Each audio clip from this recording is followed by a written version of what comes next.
Perkenalkan, nama saya Kania Chunisa, mahasiswa Universitas Asa Indonesia. Di sini saya akan menjelaskan buku KWU 2 bergerak dari sebuah ide menjadi sebuah usaha. Meneruskan buku kerja 789, sekarang kita akan membahas buku kerja 10 dan 11. Yang pertama, dalam buku kerja KWU ke-10 adalah identifikasi akses pembiayaan atau modal. Unit usaha rumah makan Padang dengan produk dan jasa makanan dan minuman khas tradisional.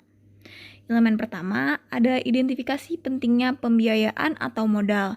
Alasan kebutuhan modal usaha baru diidentifikasi. Dapat mencakupi tantangan cash flow dan juga penanaman modal.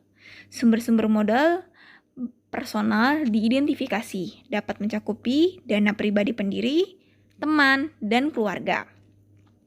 Potensi peningkatan pendanaan dipersiapkan, dapat mencakupi personal fund atau dana pribadi. Yang kedua, identifikasi sumber-sumber pembiayaan ekuitas. Business angels mempunyai karakteristik mereka berinvestasi sesuai dengan kelayakan proyek dengan harapan keuntungan di masa depan.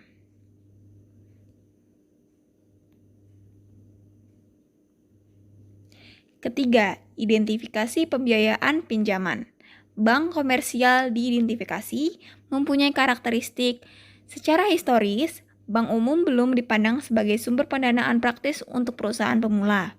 Sentimen ini bukan bertukan melawan bank, hanya saja bank-bank itu beresiko buruk, dan pembiayaan usaha startup adalah bisnis yang beresiko. Sumber-sumber pinjaman lain diidentifikasi dapat mencakupi teman dan keluarga. Yang keempat, identifikasi sumber kreatif, pembiayaan, dan modal. Leasing atau sewa diidentifikasi memiliki karakteristik sewa merupakan perjanjian tertulis di mana pemilik properti mengizinkan seorang individu atau bisnis untuk menggunakan properti tersebut selama jangka waktu tertentu dengan imbalan pembayaran. SBIR dan juga STTR diidentifikasi memiliki karakteristik. SBIR adalah program 3 fase yang berarti bahwa perusahaan yang memenuhi syarat memiliki potensi untuk menerima lebih dari satu hibah untuk mendanai proposal tertentu. Buku kerja KWU yang ke-11 atau yang terakhir adalah identifikasi dan evaluasi peluang pemasaran. Dengan unit usaha dan produk jasa yang sama, kita bisa mengidentifikasi peluang pemasaran. Dengan informasi tentang kebutuhan pasar dan jenis pemasaran dianalisa untuk mengidentifikasi peluang pemasaran. Informasi tentang kebutuhan pasar dapat mencakupi informasi pasar komparatif, apakah kita mampu memproduksi barang dan memproduksi barang dan jasa lebih banyak dengan biaya yang lebih murah daripada negara lain.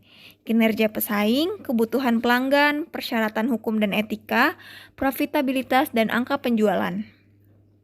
Jenis pemasaran dapat mencakupi pemasaran bisnis ke bisnis, pemasaran langsung, pemasaran barang, pemasaran sektor publik, dan pemasaran layanan.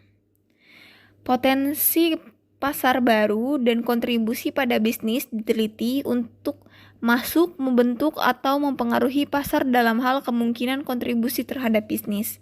Potensi pasar baru dapat mencakupi e-commerce dan juga segmen pasar yang saat ini tidak ditembus. Kontribusi pada bisnis dapat mencakupi berpengaruh pada volume penjualan, pertumbuhan, dan profitabilitas. Pendekatan kewirausahaan inovatif dan ide-ide kreatif diidentifikasi untuk aplikasi bisnis potensial mereka dan berkembang menjadi peluang pemasaran potensial. Pendekatan kewirausahaan ini dapat mencakupi functional approach, intentional approach, dan juga managerial approach. Identifikasi peluang pemasaran pertama adalah peluang pemasaran diidentifikasi kemungkinan mereka cocok dengan tujuan dan kemampuan organisasi. Dapat mencakupi penetrasi pasar dan pengembangan pasar. Hasil evaluasi peluang diidentifikasi untuk menentukan dampaknya pada basis bisnis dan pelanggan saat ini. Hasil evaluasi pelanggan Hasil evaluasi peluang dapat mencakupi desain fungsional dari produk dan daya tarik penampilannya, fleksibilitas, memungkinkan adanya modifikasi ciri luar dari produk untuk memenuhi permintaan, daya tahan bahan baku produk, standarisasi, kemudahan untuk diproduksi dan diproses, serta kemudahan untuk ditangani. Kelayakan finansial dari setiap peluang pemasaran dinilai berdasarkan faktor eksternal, biaya, manfaat, risiko, dan peluang. Dapat mencakupi faktor eksternal yaitu kode praktik, kebijakan, dan pedoman peraturan undang-undang yang relevan, biaya, manfaat, risiko, dan peluang. Kemungkinan strategi pesaing potensi diidentifikasi dari pesaing dengan produk atau jasa yang sama. Dapat mencakupi pemotongan harga dan juga periklanan ekstensif. Ranking peluang pemasaran dalam hal kelayakan dan kemungkinan kontribusinya bagi bisnis. Dapat mencakupi top ranking topics dan juga new topics.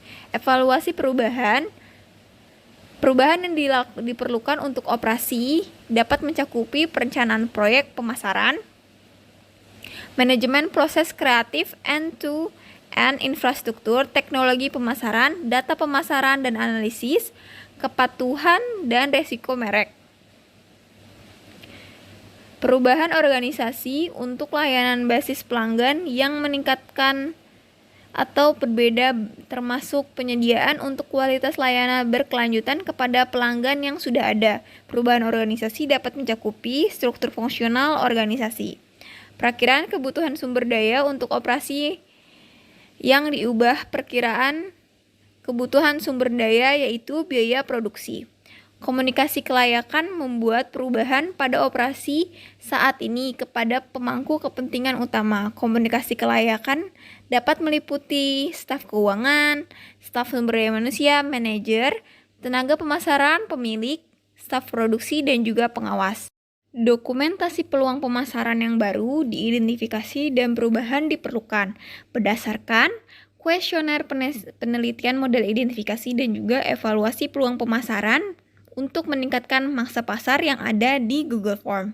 Sekian buku kerja KWU 10 dan 11 saya. Mohon maaf atas kekurangannya dan terima kasih telah menonton.